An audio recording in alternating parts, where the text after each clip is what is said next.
Hi there everybody, this is episode 2 of the Creative Journal series. You're again looking at a bird's eye view of my table. Tonight I was going to do a video showing some of my little carvings that I've been doing in the recent few years, but instead I am going to show 2 or 3 of my artifacts, I would call them. These are things which I have created as sculptures which take on the appearance of some form of artifact. The first up will be this box with the object inside.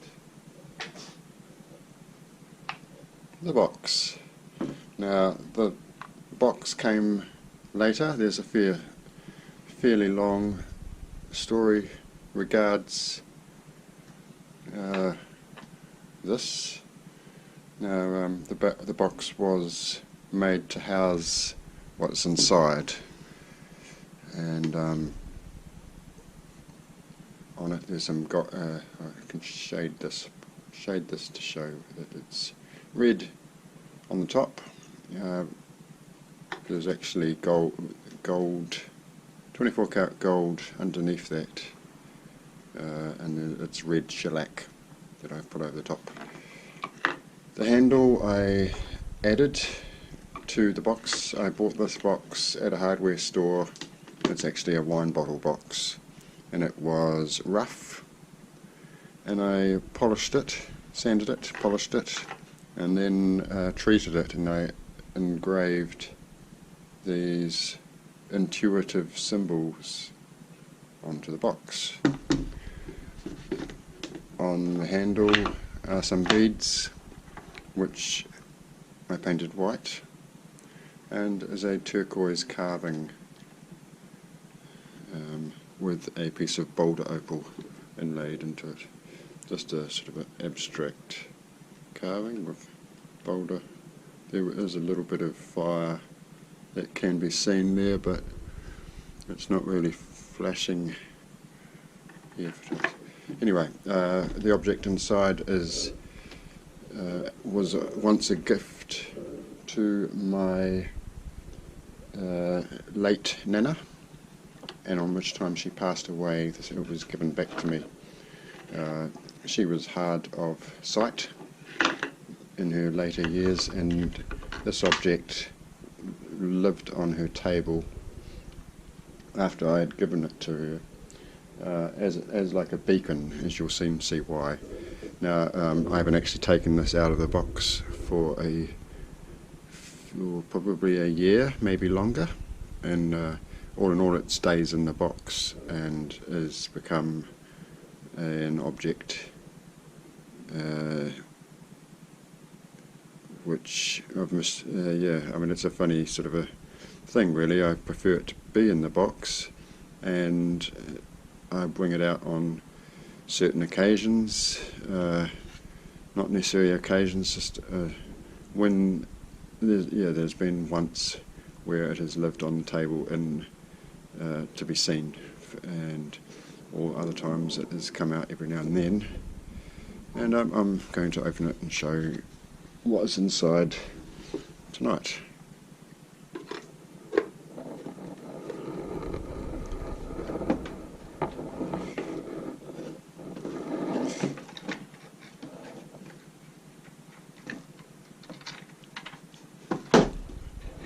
So I'm managing to grab hold of its little bits there.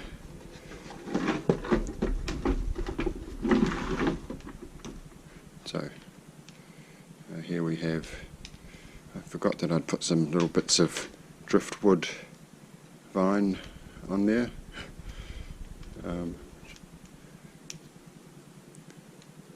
Out you come. So 24 karat gold elephants. Of course they're not solid gold, otherwise I would be quite rich. There's a fair bit of gold on them. It's been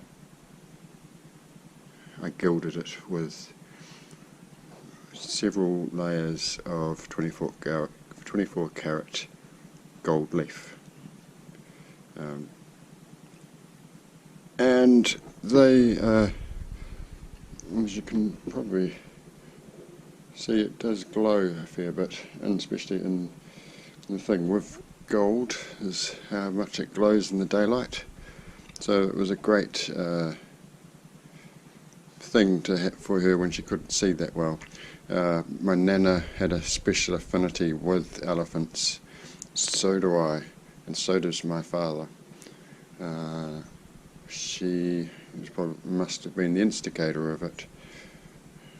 She had a large collection of elephant statues,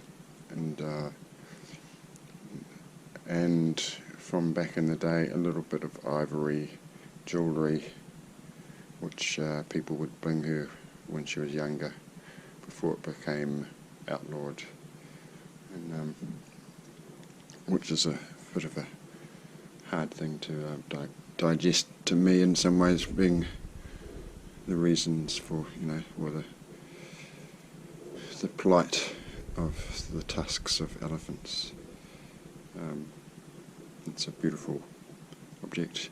The funny thing is, I found this very cheaply. It's resin. Well, actually, I don't really know. I mean, it's quite heavy for resin, and but I found it in a New Zealand store that is, I guess, similar to something like Kmart. But it was strange. It was like it wasn't meant to be there. It was the only one there, and sort of lost down behind some shelves. And I managed to just sort of be guided to search, and I found this. And so it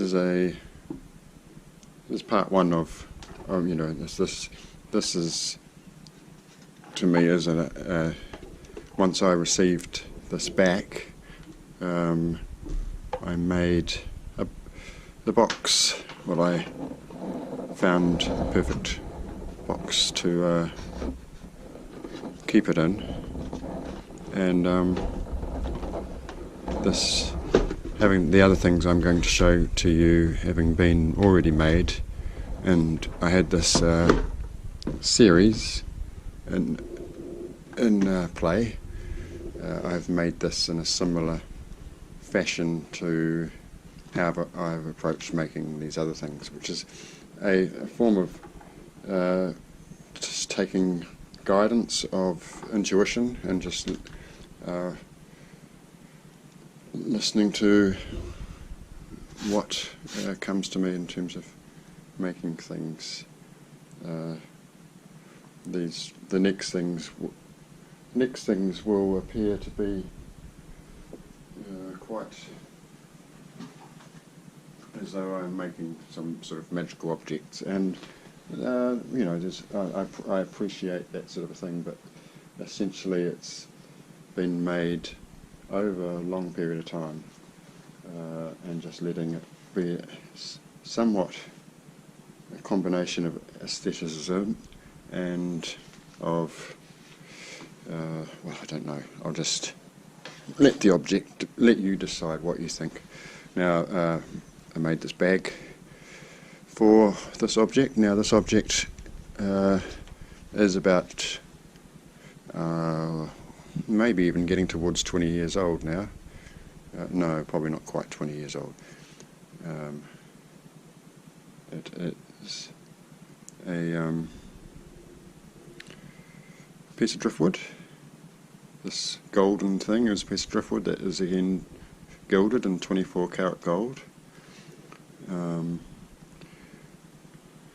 It is finding out about orgonite.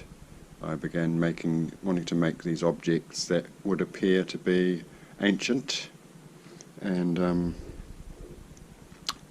it becomes a bit like a crystal wand or a dagger or a pen, this is designed so you can actually, this will actually pull out. It's just fitted in there, this crystal. And what we have here is, let's see whether you can't quite see that well. These bits here are kauri gum, which is amber essentially, and I have cut them up into bits, broken them up into bits, and dissolved some of that powder, that amber powder, into a glue, and it's all been mosaicked onto there, at which time I'd left it for several years, and because it was a bit soft, and once it's hardened up, I've polished it. And there's binding spiral in there. Now, I don't really know what, there's a certain kind of a pendulum type, these two brass pegs here. There's a pendulum type thing. So here is a piece of greenstone which goes into the piece of wood, and this once was part of the other sculpture which I will be showing. And this at one point in its early stages existed as having a piece on here joined with greenstone, and it broke, and then I fixed it, and then it broke again, and so that told me that it was not wanting to be on there, and so it then evolved into having the point put on there. So yeah, it's an interesting kind of wand, which has been made over a fairly long time, and yeah, I'll move on to the next thing. And the next thing is quite convoluted, and this has evolved the most over stages. I haven't actually, not sure how well it will fit on the table. I haven't tried putting it on the table to see whether it will fit. Which, in that case, I won't, there's a little box that it sits on, a plinth, and I won't put it on that because it's probably too tall. Now it's quite, I'm quite an angle. Now see if I can tilt it to show you the side of it briefly, and then I'll break it down and show you what's in there. No, it's not. Yeah, does that? So it's a base with, it's kind of like a satellite dish, kind of like a bowl, and it's very much orgonite based, and there's numbers and crystals in it. So what we have here is a piece of amethyst, and there's a silver spiral. This actually pulls out, and it's its own piece. This is the piece that used to be joined to the end of the piece that I've just shown you. There's the spiral there, but behind that spiral is the broken piece of greenstone that goes in. So there used to be a stem here, and that attached to the wand. Now inside there is resin, orgonite and metal, and we have 12 amethyst on a bead, so we have 12 around one. There is three sorts of, can't really see, yeah, see that little whiter, this whiter amethyst, that's a rough piece, and there's 3 of those, and there's 9 of these more polished beads, so it goes 1, 3, 1, 3, 1, so there's 9 of those, 3 of those, 12, and it spins around, you can spin it. And so that sits in there, inside this, it's a bit dusty, I should have dusted it off. Inside there is bits of metal. It's a orgonite basin sitting in there that actually can come out, which I'll show you soon. And there's 1, 2, 3, 4, 5 amethyst sitting in there beneath it all in a pentagon shape. So that sits in there, and then we've got 18 amethyst, or there's 5 around 12. So I can pull this up, take this piece off. I'll take that out because that'll just topple, so I'll put that down over there and have a magnet, rare earth magnet sitting there, and that actually holds, oops, it's stuck down again there, that actually holds that in, actually it's stuck in there anyway, I won't pull it out. What I have found with that magnet in there, that there's the magnetic field. I had a little switch, a magnetic switch, an object that would turn on when it hit a magnet. That magnetic field just happens to be within, it's exactly the perimeter spherical, a hemisphere on this side. It goes up within that shape of the 5 amethyst, and come on, which way does it go in? Doesn't want to go in. There. And it goes up, you know, it basically encloses that space. Okay, so I'll take that down, put that down there. It'll be easier to see this piece now. So we have the base of that. Inside is a copper pipe. Inside there is another magnet, and there's a piece of magnetite there, actually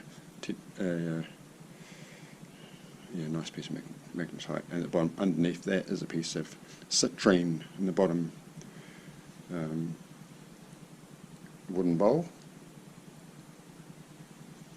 And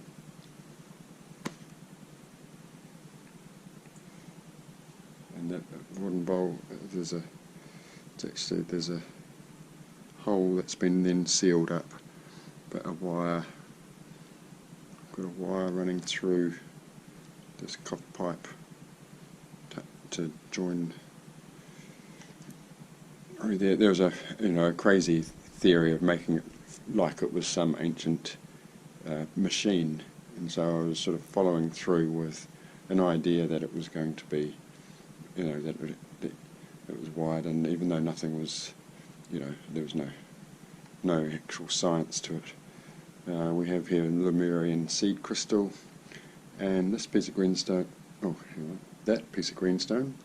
Probably my first piece that I carved about 23 or so years ago.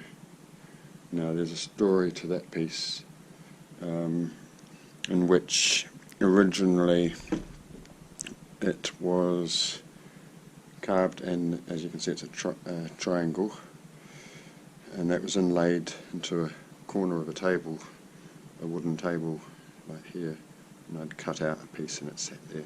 So I moved into a new home and was carrying that table into the house, and I just knocked the corner on the post of the little porch, and it fell off, and it fell just down onto the ground and in the grass, but such a small area where you could probably easily find it, and I couldn't find it. I spent many a time having a search, and I just was puzzled as to where it went and what happened to it, and around about 2 years later, this was in 2000 and 2001, I remember in this house, we all remember where we were when 9/11 happened, and it was while I was living at that place that happened, and I got woken up by my flatmate who said, "Come and look what's on TV." And it was the middle of the night for us on the 12th of September, and I sort of saw it at the same time as most people in the States saw it. Now, so I'll put that back there. But yeah, so that went missing, and lo and behold, we came to move out, and well, that's interesting. It's pulled the magnet out from the bottom, and there's the piece of magnetite. Anyway, drop that back down, hopefully it'll stay. And that just reminds me of another thing. I've got 2 stories on the go. I wish I could get that back out. Hang on, see. Yeah. Come on. It's quite weird. It's so strong. I can see down the hole when I'm moving it here that it's moving. That magnet's moving. I'll put it up here. Try and. They're so strong. I don't know whether some of you probably are aware of how copper interacts with magnets. Let's see whether we can. No, it's not going to work. Copper it's sort of semi-magnetized to magnets, and so when you drop a magnet through copper pipe, it'll fall like this speed, really slowly. So I doubt that you'll be able to see it. That actually proved me wrong that time. I don't know why that did that. It's probably touched some of the metal at the bottom, but before, when I dropped it, it went. Ooh. But yeah, it's a weird sort of thing, because it looks like it's levitating when you drop it. It just goes slow motion. Anyway, blah blah blah. Put that back in there. Oh, it's done it again. I know what I have to reset it anyway. So, the piece of greenstone that went missing. It went missing the whole time I was living at that place. There was I was the flatmate, bless him. He was a very nice man, but rather afflicted by alcoholism. I don't know whether that had anything to do with it, but there was a strange energy during that stay there, and such as with Pounamu, that there's a certain. It can do certain things. It can, strange things. It can go missing like that, and that's what it did. Lo and behold, when it came time to move out of that place, carrying that same table out the same door, and I stepped off the porch and felt something under my foot, a little lump under my heel, and yep. It was this piece of greenstone. It had somehow turned up 2 years later in the grass where I'd searched and searched. So it didn't want to go inside, and it didn't want to be inside for some reason. It's the way that I see it. Okay, so that is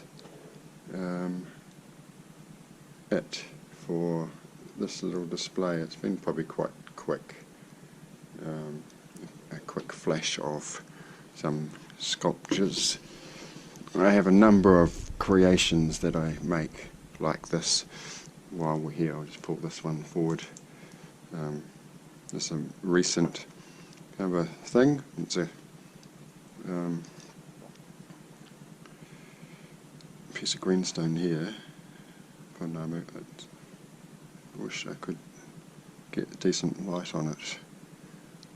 What have we got that we can use to show that better?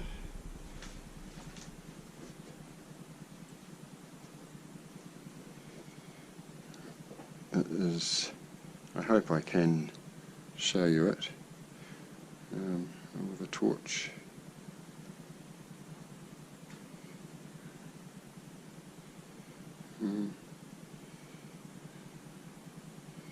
Sort of, if you can imagine a little bird, a little parrot, green parrot with a black eye, with a little orange beak. Now that is hard to see. It's such an amazing thing. There's a tiny, where my little finger is there, that there is a cut face. Just a tiny little bit. All the rest is just a natural piece, natural shard. So the little bird's sitting on the spiral shell, the broken shell. Look at bird bath. And we've got this driftwood that I've found. It's like a hand. And then this piece of driftwood here, it's like another hand. So it's two hands holding a bowl with this piece of greenstone on it. And then I've attached it to this silver bowl, sugar bowl. So it's a functional item, I guess. And it also looks kind of like Viking helmet wings.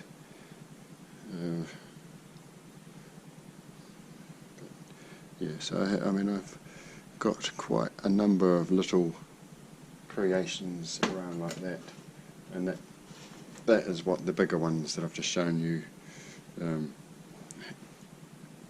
are sort of all part and parcel, all related with lots of ways, but these are more of an attempt at making these strange kind of magical looking artwork, you know, that they look like old artifacts, or that they may be magical items because of the crystal. I mean, I sort of call some of them, I call them crystal punk, because it's sort of like a like crystal, instead of steampunk, crystal punk, or a Jules Verne. You know, quite like the copper aesthetic, like in my weaving, and yeah, you know, it's the usage of wood, mineral, and metal in this kind of offbeat fashion. Anyway, thank you very much. It's been a little while. I think it was a week longer than I had said I was going to be, and it's just been very busy.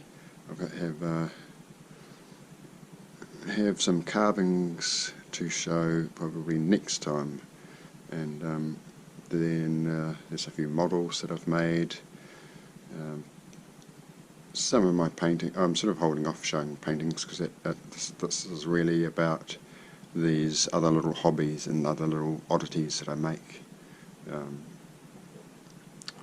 Anyway, until next time, thanks for listening and watching, and we'll see you soon.